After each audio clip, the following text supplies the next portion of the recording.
Buena parte de este curso está basada en el libro Computer Networking, a Top-Down Approach, la octava edición, por Jim Quiroz y Kit Ross.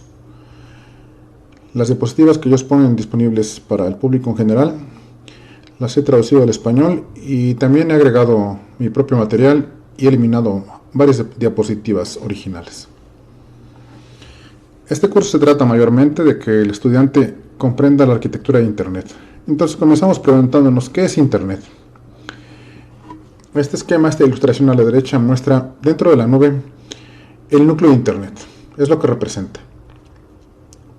Fuera de Internet, en el borde, encontramos los dispositivos o las estaciones o los sistemas finales o los puntos extremos. Esos cuatro términos los vamos a utilizar como sinónimos en este curso. Las estaciones o sistemas finales ejecutan aplicaciones y están al extremo de Internet porque más allá de ellas ya no se encuentra nada. La técnica de comunicaciones en Internet se llama conmutación de paquetes y para realizar el proceso de conmutación tenemos al menos dos tipos de dispositivos. Los conmutadores, que es este dispositivo rectangular con una cruz a la mitad, o bien los ruteadores, que es este dispositivo circular con una cruz a la mitad. La diferencia entre estos dos dispositivos lo veremos más adelante en el curso. Entonces necesitamos conectar ya sea los conmutadores y o los ruteadores con enlaces de comunicaciones. Existen diversos enlaces de comunicaciones como la fibra óptica, el cobre, las señales de radio o los enlaces satelitales. Y todos ellos se distinguen notablemente por un parámetro físico que es la tasa de transmisión. En este curso llamaremos a la tasa de transmisión también intercambiablemente ancho de banda y esas unidades son los bits por segundo. Podemos decir entonces que los enlaces de comunicaciones son la carretera sobre la cual van a viajar los bits de información de Internet. Bien, Internet va a interconectar redes de muy distintas naturalezas, de muy distintas tecnologías. Aquí dentro de las nubes azules vemos un ejemplo de red móvil en la cual todos los dispositivos se conectan a través de una antena. La antena se conecta cableadamente a un ruteador y este nos lleva al proveedor de servicios correspondiente y de ahí ingresamos al proveedor de servicios local o regional que se encuentra en el núcleo de Internet. También tenemos un ejemplo de red residencial como la que todos tenemos en casa o la mayoría, o una red empresarial como la que utilizamos en la empresa en la que trabajamos o en la universidad en la que estudiamos. Desde hace unos 20 años existen redes de proveedores de contenido. Más adelante en el curso veremos qué significa esto, pero también las redes de proveedores de contenido tienen que conectarse a Internet y todas ellas pasan a través del núcleo de la red.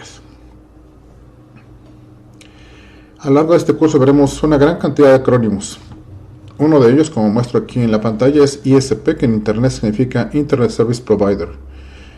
El proveedor de servicios de Internet es el que nos ofrece el servicio de conexión de acceso a Internet para que nuestros paquetes ingresen al núcleo y entonces a partir de ahí viajen salto a salto hasta llegar al destino. Hoy en día hablar de un curso de redes de computadoras podría parecer un poco fuera de tiempo, dado que hoy en día no solamente conectamos computadoras a Internet, sino que una gran cantidad de dispositivos. Aquí en pantalla vemos un refrigerador que se puede conectar a Internet, teléfonos IP, cámaras de seguridad, un dispositivo de Amazon, un marco de fotografías, en fin, una gran cantidad de dispositivos hoy en día se pueden conectar a Internet. Podemos pensar en otros y seguramente vamos a encontrar muchos más. En este curso vamos a ver Internet desde dos grandes puntos de vista. El primer punto de vista es el punto de vista de infraestructura. Internet, su traducción literal, significa red de redes.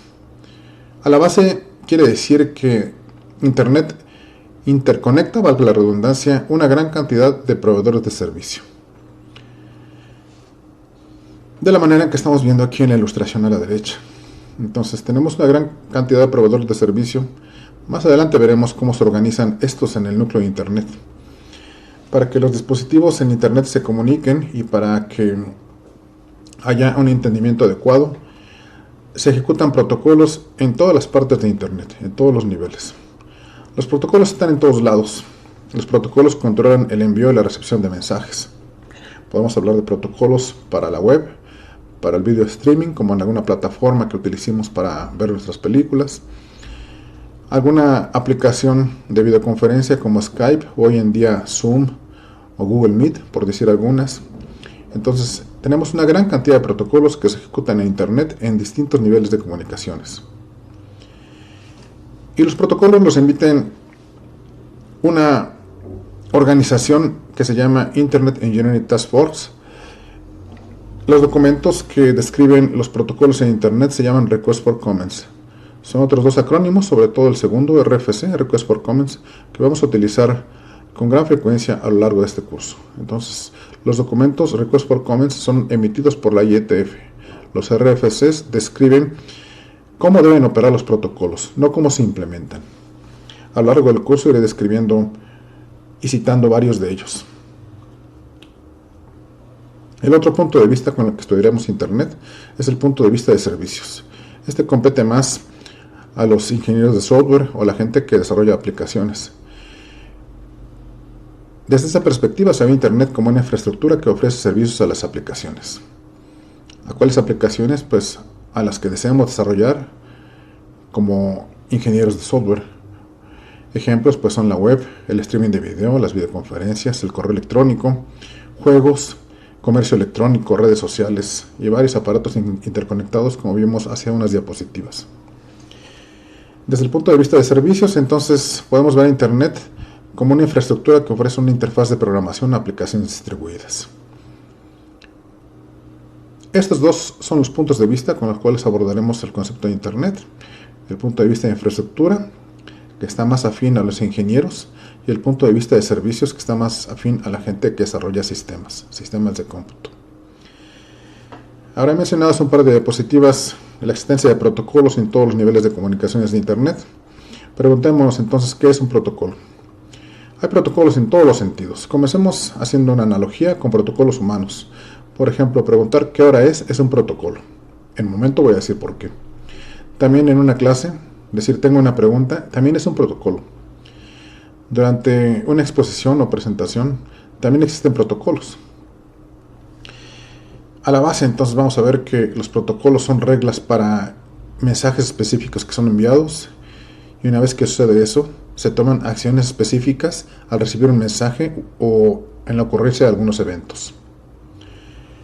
En el aspecto de los protocolos de redes de computadoras, pues tenemos a dispositivos, a computadoras en lugar de humanos. Y tenemos que decir que todas las comunicaciones en Internet están gobernadas por protocolos, forzosamente para poderse entender. Aquí sugiero poner pausa en el video y tomar nota de esta definición. Los protocolos definen el formato y el orden de los mensajes enviados y recibidos entre entidades de red y también las acciones tomadas en la transmisión y recepción. Pongamos un ejemplo de un protocolo humano y también de un protocolo de redes de computadoras. Aquí tenemos a Alicia y a Bob saludándose. Alicia le dice a Bob, Oli, como dicen hoy los jóvenes. Bob responde, hola. Entonces Alicia le pregunta, ¿qué hora es? Y Bob responde, son las 2 de la tarde. Vemos que son una serie de mensajes enviados, y a partir de ese mensaje enviado hay reacciones, hay mensajes también que son enviados como respuesta. Este es un ejemplo de un protocolo humano que se llama pedir la hora o saludar. En términos de las redes de computadoras, tenemos ahí un cliente y un servidor. El cliente emite una solicitud de conexión TCP, como veremos más adelante en el curso.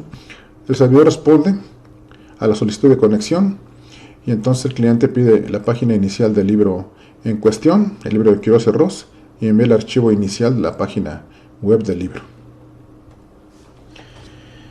Ahora veamos uno de los 3 componentes principales de Internet. En el video de presentación hablé de 3 componentes principales de Internet: las estaciones o puntos extremos, las redes de acceso y el núcleo de Internet. Vamos a ver los extremos de la red y las redes de acceso. Junto con ello veremos los medios físicos que nos sirven para interconectarlos. Tenemos nuevamente el esquema, la ilustración original de hace algunas diapositivas. Entonces, insistir que los extremos de la red están compuestos por estaciones, las estaciones que ejecutan aplicaciones que desean enviar paquetes sobre Internet. Podemos distinguir en el término de estaciones a clientes y a servidores. Los clientes piden servicio a servidores y los servidores ofrecen algún servicio, como un servidor web, como un servidor de correo, como un servidor de archivos, como un servidor de streaming, entre muchos otros. Hoy en día, en el año 2024, los servidores están normalmente ubicados en centros de datos, que son grandes facilidades de cómputo de altísima potencia que desarrollan empresas como Google, como Facebook, como Yahoo, entre muchas otras, como Amazon, para poder ofrecer una gran cantidad de servicios a una gran velocidad. Una vez que salimos del extremo de Internet, nuestros paquetes tienen que ingresar al núcleo de Internet y para ello utilizan enlaces de comunicaciones. Entonces, las redes de acceso ofrecen el medio físico para poder acceder a Internet. Tenemos generalmente dos tipos de enlaces: enlaces cableados y también enlaces inalámbricos. El núcleo de Internet está conformado por una gran cantidad de routadores interconectados. Por eso es que a Internet se le conoce como red de redes.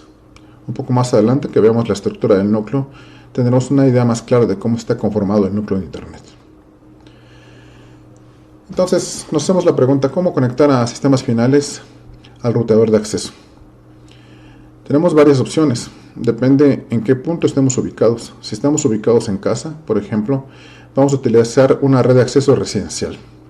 Si estamos en el trabajo o en la universidad o en la escuela, vamos a utilizar una red de acceso institucional.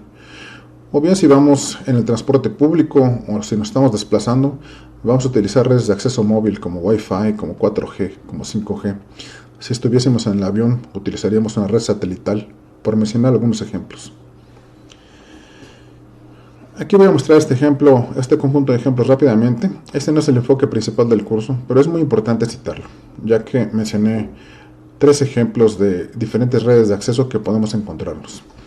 Entonces, comencemos con las redes de acceso basadas en cable. Muchos de nosotros tenemos un servicio de televisión por cable contratado, y si suponemos que este es un edificio, entonces aquí va a haber varias viviendas que van a estar compartiendo el mismo enlace físico. Aquí tenemos un ejemplo del tipo de cable que se utiliza. Es un híbrido de fibra óptica y cable coaxial. Todas las habitaciones o todas las residencias comparten el mismo cable. Este cable llega a un terminador que va a separar los canales. ¿Cuáles canales? Pues si tenemos un servicio de televisión por cable, evidentemente estamos esperando un servicio de video. Aquí en este ejemplo muestro 8 canales de video y 2 canales de datos por donde van a viajar nuestros paquetes que van hacia Internet. Y finalmente aquí se muestra un noveno canal, que es el canal de control. La técnica de comunicaciones que se utiliza aquí para separar estos contenidos de video, de datos y de control se llama multiplexación por división de frecuencia. Normalmente en ese tipo de accesos a Internet se tiene velocidades asimétricas, lo que significa que la velocidad de subida es diferente de la velocidad de bajada. Entonces, insisto que la fibra óptica conecta a los hogares con el routador del proveedor de servicio. Los hogares comparten la red de acceso hacia la terminación del cable, como vemos aquí en esta ilustración. Suficiente por este ejemplo. Pasemos ahora al ejemplo tal vez más antiguo, en el que una empresa de telefonía ofrece también los servicios de Internet. Entonces, con el enlace telefónico que recibimos en casa, se tiene un divisor que, valga la redundancia, separa los datos de la voz, que es la que maneja la red telefónica. Esto llega a la oficina central. En la red telefónica entonces se tiene la capacidad de separar la voz y los datos.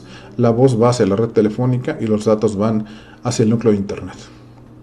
Este esquema entonces utiliza la línea telefónica que ya tenemos contratada, rentada con el proveedor de comunicaciones, y esto va hacia la oficina central. Insisto, los datos van sobre la línea telefónica y la voz va sobre la línea telefónica, la otra parte del espectro. También tenemos velocidades asimétricas. Normalmente estas velocidades hoy en día son muy distintas porque conforme avanza el tiempo tenemos velocidades de acceso mucho más elevadas.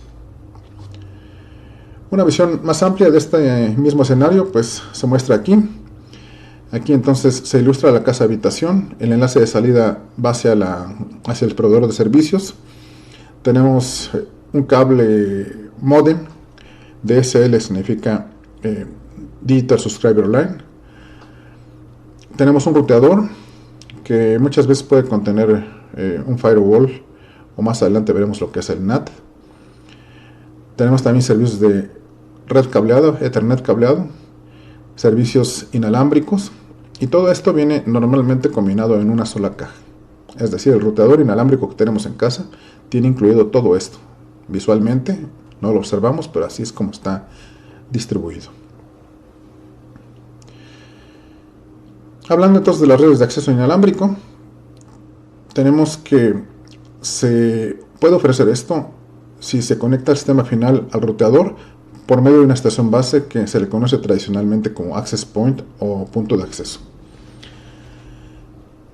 Las redes inalámbricas de área local, en inglés WLANs, tienen un alcance pues teórico de 100 metros, pero ese alcance teórico se va haciendo más reducido a medida que tenemos muros en nuestra casa. La señal va perdiendo potencia y más o menos si nos ubicamos a unos 30 metros del ruteador inalámbrico, podemos decir que todavía podemos alcanzar señal. Las velocidades de transmisión, aquí ponemos como ejemplo 802.11b, que es el primer estándar de comunicaciones de Wi-Fi. Ofrece una velocidad de transmisión máxima de 11 megabits por segundo, 802.11g máxima de 54 megabits por segundo y 802.11n una velocidad máxima de 600 megabits por segundo. Hoy en día tenemos velocidades mucho mayores disponibles. Un ejemplo más es si estamos desplazándonos en la calle, si queremos acceder a internet a través, por ejemplo, de nuestro teléfono celular, pues utilizamos redes de acceso de ese tipo. Esta la ofrece el operador de la red móvil o celular. Tiene un alcance de decenas de kilómetros y también tiene una velocidad de algunas decenas de megabits por segundo. Hoy en día tenemos en operación redes celulares de cuarta y quinta generación. Un ejemplo más pues son las redes de acceso empresariales o institucionales, como la que utilizamos en la universidad o en nuestro trabajo para poder acceder a internet. Tenemos accesos cableados, como vemos aquí, o accesos inalámbricos. Todos ellos pasan por un ruteador de salida que nos conecta hacia internet. Esto lo podemos encontrar en compañías o empresas y en universidades, y pues es una mezcla de tecnologías con enlaces cableados e inalámbricos. Las dos tecnologías preponderantes son Ethernet, con acceso cableado a 100 megabits por segundo, 1 gigabit por segundo y 10 gigabits por segundo, como veremos en unos instantes, y Wi-Fi a diferentes velocidades, como acabo de citar en la diapositiva pasada. Por último, las redes de acceso de centros de datos. Los centros de datos, como mencionaba hace un momento, son grandes arreglos de computadoras potentísimas con enlaces de acceso de enorme velocidad. Como se cita aquí, las redes de centros de datos tienen enlaces de gran ancho de banda. Hasta cientos de gigabits por segundo se pueden ofrecer en los centros de datos, y estos conectan a cientos o a miles de servidores y los llevan a internet. La tecnología subyacente a una red de comunicaciones entonces se distingue por el medio que se utiliza, y el medio físico que se utiliza puede ser de varios tipos. Vamos a adentrarnos un poco más en este concepto. Primeramente, lo que transmitimos en los enlaces de comunicaciones son bits. Bits desde el punto de vista de estado lógico de una señal de comunicaciones, ya bien un 0 o un 1, y no importa la forma en cómo se representa en el canal físico, el bit se entiende de esa manera. El bit se va a propagar en el enlace entre el transmisor y el receptor. Se va a propagar utilizando el enlace físico. El enlace físico es lo que hay entre el transmisor y el receptor. Hay generalmente dos tipos de enlaces físicos: medios guiados y medios no guiados. En los medios guiados las señales se propagan sobre medios sólidos, o sea, hay un cable de cobre o de fibra óptica, o un cable coaxial como el que utilizamos en las redes de televisión por cable. El otro tipo de medios, los medios no guiados, pues significa que no hay un cable entre los dispositivos. En este caso las señales se propagan libremente, como los enlaces de radio o las señales satelitales. Un medio tradicional de comunicaciones es el par trenzado, TP, o UTP cuando no tiene cobertura o cuando no tiene aislamiento, que son alambres de cobre con aislamiento. Podemos encontrar actualmente dos tipos de categorías. Se encuentran más evidentemente, pero las más tradicionales son estas, la categoría 5 y la categoría 6. La categoría 5 ofrece velocidades de 100 megabits por segundo o bien de 1 gigabit por segundo, y la categoría 6 tenemos Ethernet de 10 gigabits por segundo, como veremos más adelante. Otro tipo de medio guiado es el cable coaxial. Como mencionamos hace un momento, si tenemos un servicio de televisión por cable, muy probablemente tendremos este tipo de cable que llega a nuestra casa. Este está compuesto por dos conductores de cable concéntricos. Ofrece una comunicación bidireccional, es decir, transmisión y recepción sobre el mismo cable. Y ofrece un espectro de banda ancha. Significa que en términos de la frecuencia se pueden utilizar varios canales en este cable y tenemos hasta cientos de megabits por segundo por canal, evidentemente porque el video ocupa un gran ancho de banda. Otro tipo de medio guiado es el cable de fibra óptica. La fibra óptica es una fibra de vidrio que lleva pulsos de luz. Cada pulso es un bit. Una ausencia de pulso es un 0, teóricamente, y la presencia de un pulso es un 1. La fibra óptica es el medio de transmisión por excelencia. Opera a alta velocidad, a altísima velocidad. Ofrece una transmisión punto a punto de decenas hasta cientos de gigabits por segundo. De hecho, en el curso presencial muestro varios ejemplos de fibra óptica actual que alcanzan velocidades muchísimo más altas que estas. La fibra óptica, insisto, es el medio de transmisión por excelencia, lo que significa de que además de la altísima velocidad que podemos obtener, también tenemos una muy baja tasa de errores. Y esto permite que los repetidores se instalen muy espaciados. Una ventaja adicional de la fibra óptica es de que es inmune al ruido electromagnético. Es decir, podemos instalar muchos cables de fibra óptica juntos, uno al lado del otro, y no tenemos que preocuparnos por el ruido electromagnético, no habrá interferencias. Otro tipo de enlaces, los enlaces de radio inalámbrico. Bueno, pues estos tenemos de varios tipos. Aquí también tenemos que considerar que la señal va en varias bandas en el espectro electromagnético. No hay un cable físico porque son señales de radio, es un medio no guiado. Y esto utiliza la técnica de difusión. Tiene que haber una antena que esté difundiendo la señal en una frecuencia en particular. Y esto lleva a una comunicación half duplex. Half duplex significa transmisión y recepción sobre el mismo medio, pero no al mismo tiempo.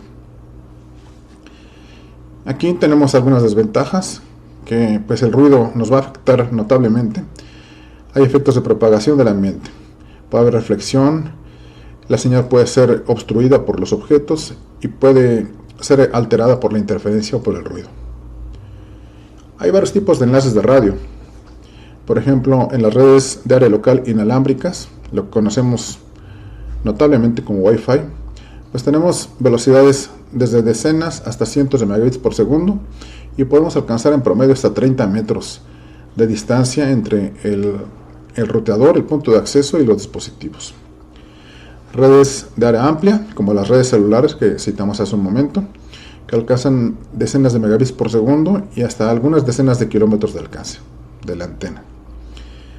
Si hablamos en pequeñito, en términos de distancia y de potencia, pues las redes Bluetooth, que reemplazan el cable, son para distancias cortas y para velocidades muy limitadas. Las microondas terrestres ofrecen una transmisión punto a punto y canales de 45 megabits por segundo. Y finalmente las redes satelitales, que alcanzan hasta 45 megabits por segundo por canal. Hoy en día, con las comunicaciones de quinta y las que vienen de sexta generación, podemos ver una mejora notable en esto. Y también en los últimos 20 años se ha obtenido una gran mejora en términos del retardo de extremo a extremo, que estudiaremos con gran detalle en este curso. Por último, voy a mostrar una comparativa de velocidades de transmisión en distintos medios de comunicación, en particular en los cables de par trenzado para la tecnología de Ethernet y para la fibra óptica. En Ethernet tenemos al menos estas velocidades: 10 megabits por segundo para Ethernet tradicional de los años 80 del siglo pasado. Tenemos Fast Ethernet a 100 megabits por segundo. Tenemos Gigabit Ethernet a 1 gigabit por segundo. Y tenemos la tecnología conocida como 10 Gig Ethernet a 10 gigabits por segundo. La longitud máxima que se alcanza para esta tecnología Ethernet, para todas ellas, son de 100 metros. Es decir, que podemos instalar un cable con una longitud máxima de 100 metros y podemos confiar todavía en que la señal no se atenúa, no se cae. si no hay que instalar repetidores o conmutadores, etc. Ahora veamos el caso de la fibra óptica. En este caso tenemos distintas velocidades de 1 gigabit por segundo y de 10 gigabits por segundo. Aquí son solamente algunos ejemplos. Insisto, la fibra óptica alcanza velocidades altísimas en función del tipo de fibra que estamos usando. Hay dos tipos generales de fibra óptica: fibra de tipo multimodo o modo sencillo. Para el conjunto de velocidades de 1 gigabit por segundo, entonces tenemos que la longitud máxima es de 550 metros si tenemos fibra multimodo, o de 5 kilómetros si tenemos fibra de modo sencillo. Para la velocidad de 10 gigabits por segundo, la longitud máxima del cable de fibra óptica es de 400 metros. Para la velocidad también de 10 gigabits por segundo, pero tenemos modo sencillo, tenemos una longitud máxima de 10 kilómetros. Y finalmente, para esta misma velocidad de 10 gigabits por segundo, tenemos fibra de modo sencillo y una longitud máxima de 30 kilómetros. Vean que el estándar es distinto para cada tipo, salvo para las tres últimas. Bien, vamos a hacer un resumen de lo que hemos visto en este video. Primero estudiamos el concepto de puntos extremos y vimos que es un concepto intercambiable, un sinónimo.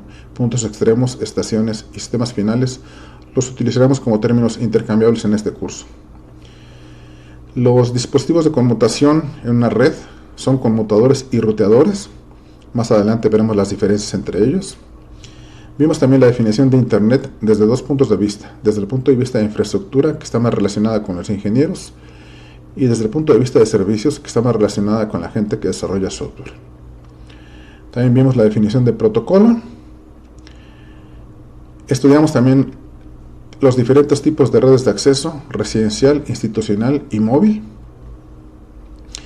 Y finalmente también estudiamos los tipos de enlace: guiados, que significa que hay un cable; no guiados, que significa que no hay cable, hay una antena que difunde una señal; los cables de par trenzado, los cables de fibra óptica, cable coaxial y de radio. Gracias por su atención.